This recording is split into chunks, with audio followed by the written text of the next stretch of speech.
ናታን የምትለው ነገር እውነት ነው? እርግጠኛ አይደለሁም ግን ይሆን ነገር ተፈጥሯል። እባክህ ያለች ወይ የሰጠች ነገር ካለ በኋላ እንዳይጸጸተን። ምናልባት ኤቢ እንደምትለው ከሆነ አረ ማይ ምንም ነገር የለም ምንም ነገር። እማዬ ናታን ግን በጣም ውሸታም ነው። እሺ ውሸታም እንደሆነ ማወቅ አለብሽ። በጣም ውሸታም ነው። እሺ ናታን አይሽ ወሬኛ ደግሞ ቢዋሽ እንኳን ፊት ለፊት እንደዚህ ውሸታም ነው አይባልም። እንዴም ማዬ በእናየውት ነገር ይክደኛል ደግሞ ማለት ነው። ሰላም ሰጣ ይቻለሽ አደራ ብለው ነገር ሰጣለች አይቻለሁ። ናታን እባክህ የሰጠች ወይ የነገረች ነገር ካለ ንገረኝ። ከሷ አንተ ትሻላለህ። አረ ማዬ ምንም ነገር አልነገረችኝ። የነገረች ሰው የሰጠች ነገር አለ እማዬ።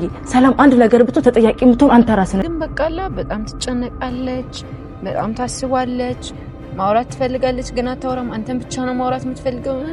እኔ አላጭነች ምን ልትለኝ ነው? ቆይ አሁን የት ተኝታለች? አዎ ሙሉ ቀን ተኝታ ነው አለች። እኔ ማላውቀው ነገር አለ እንዴ? አዎ ጋሼ ያው ስለ ልጅ አባት ሊነግረን ነው። ታዲያ እሱን ከማርታ ጋር ቤት አንድ ላይ ነግራቸዋለሁ አልነበረም እንዴ አልሽው? አይ ጋሼ ይሄንን ላንተ ለብቻ ነው መንገር ያለብኝ። ለምን? ይኸውልህ ጋሼ ይሄ እኔ ብቻ ጥፋት አይደለም ማለት ያንተም ጥፋት ነው። ይኸውልህ ልጄን ወስዳችሁ ባትጥሉብኝ ኖሮ ይሄ ሁሉ ነገር አይፈጠርም ነበር። እንዴ እንዴ ስለምንድን ነው የምታወሩት? ሰላም እንግዲህ በቃ ጋሼ ልነግርህ ነው። ጠንከር በል። ሰላም እያስጨነቅሽኝ እኮ ነው። ምንድን ነው?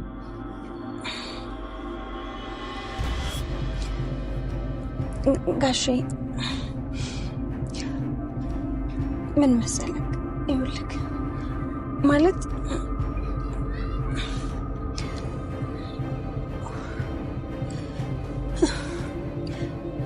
ይሄ የተረገዘው ልጅ ማለት ነው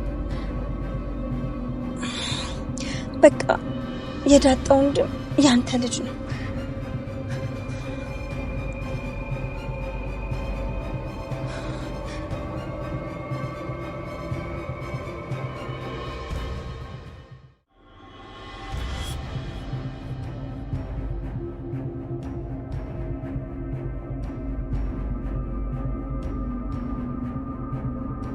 እስቲ ደረጃ ያሳዘናችሁ ቪዲዮ ላይክ በማድረግ ብዛታችሁን አሳዩኝ።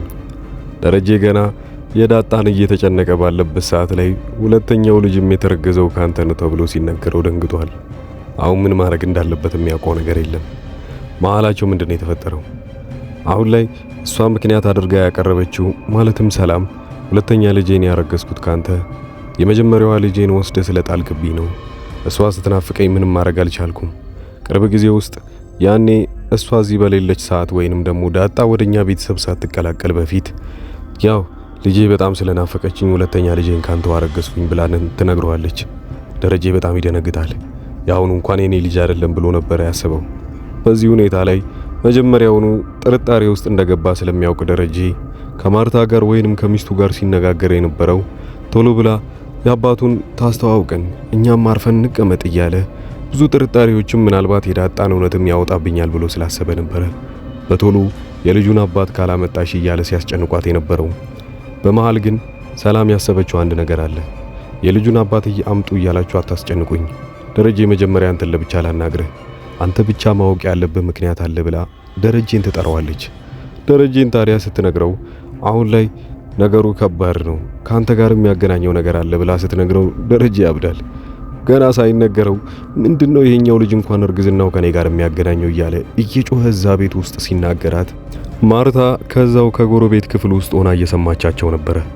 ወዲያውኑ ወደ ክፍላቸው ትገባና ምን እንደሚያጨቃጨቃቸው ስትጠይቃቸው ደረጃ የልጁን አባት ካልነገርሽኝ እያለኝ ነው፣ እኔ ደግሞ ለናንተ አሁን ሳይሆን ጊዜው ሲደርስ ነግራቸዋለሁ ብዬ ነው ብላ ለማርታ ስታስረዳት ወዲያው ማርታ አንዴ ተስማማን አይደል እንዴ ደረጃ ለምንድነው ልጅቷ የምታስጨንቃት?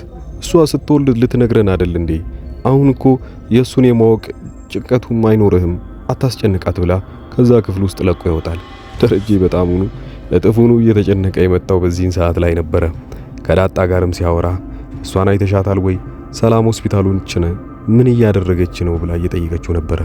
ዳጣ በዚህ ሁኔታ ላይ ሰላም በጣም ታማለች። ቀኑን ሙሉ እየተጨነቀች ነው ያለችው።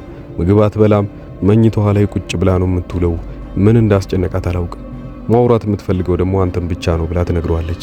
ይሄኔ ደረጃ አሁንም እጥፉኑ ያልጨረሰው ጭንቀት ውስጥ ይገባል ማለት ነው።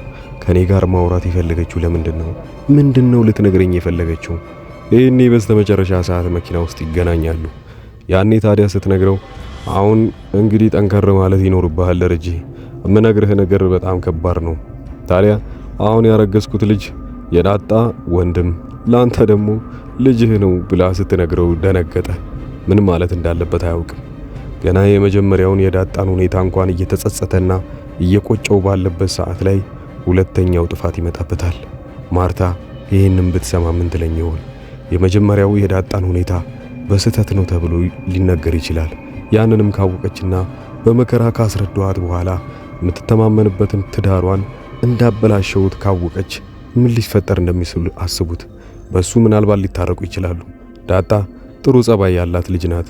እዛ ቤት ውስጥ እንዳደገችም ቁጠሩት።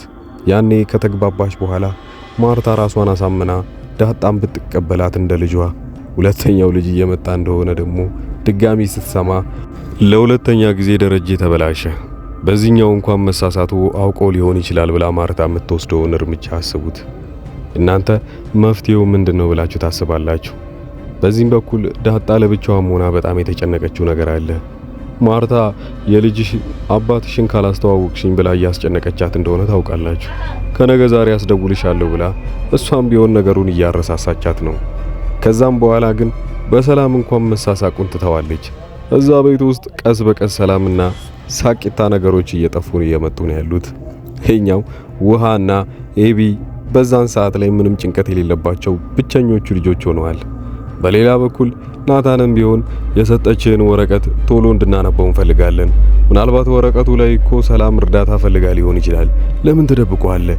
እናንብበው ሁላችንም፣ ለማርታ ማሳያት እያለች እያስጨነቀችው ነው ኤቢ ናታን የተጨነቀው ደግሞ ቃል የገባላት ነገር አለ።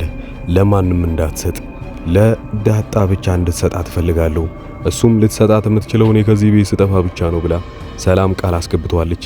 ናታን ግን ይሄንን ነገር ማርታንም ቢማለት አይፈልግም። ኤቢ በጣም እያስጨነቀቻቸው ስለሆነ ሌላኛው እንግዲህ ዳጣም ለብቻዋ አባትሽን አስተዋውቂኝ ብላ ማርታ ከጠየቀቻት በኋላ ጭንቀቱ በዝቶባታል።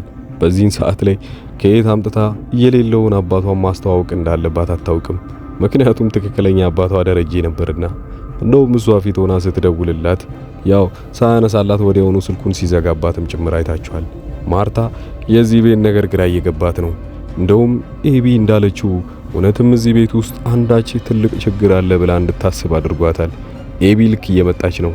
ኤቢ በሌላ በኩል ከውጪ አንድ ነገር እየጠየቀች ያለችው ናታንን መስተፋቀር ልታሰራበት ፈልጋ ከውጪ ያለው ሞኙ አፍቃሪዋን እያስጨነቀችው ያለችው ያንም መድኃኒት ይዞላት እንዲመጣ ነው። ነገር ግን ከጊዜ ቆይታ በኋላ እሱም በሷ ሐሳብ መስማማቱ ማይቀር ነው። መድኃኒቱን ይዞላት ሲመጣ ናታን ላይ ስታሰራ ሌላ ትልቁ ፈተና ዳጣ ላይ የሚመጣ ይሆናል።